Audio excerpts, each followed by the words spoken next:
You mentioned before hydration, and I just want to go a little bit more into that because I think most new moms can attest that good old Google is always telling breastfeeding mothers to hydrate, hydrate, hydrate.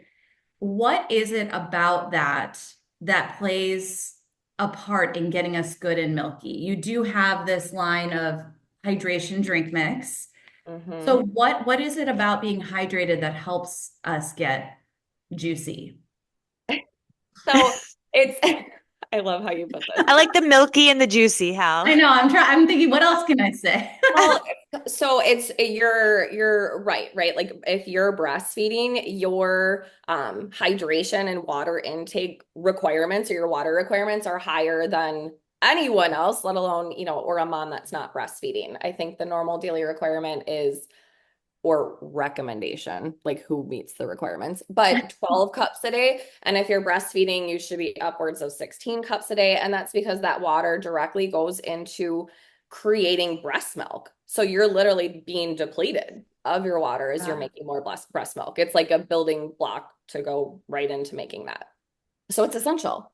And yes. I think like a part of that same conversation too is just drinking in general. Like, can you drink any hydration drink? Can you drink juice? Like, does everything count towards hydration? My part of my background, because it's in hormone, is diabetes, right? Like anything hormone related insulin.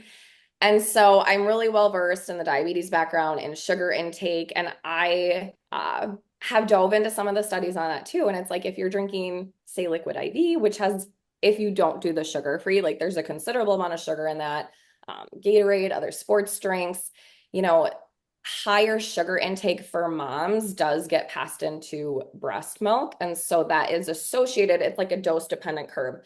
The more sugar you have, there's a dose dependent response of poor cognitive function for baby. So I think it's like Wow. scared of sugar, but we're scared of artificial sweeteners. And then, what do we do? So I think it's important, to make sure, yes, you're staying hydrated. Maybe you're using things to help you make your water taste better. We can talk about my Milk Miracle hydration, but making sure that you're not getting too much sugar in the process Yeah. too.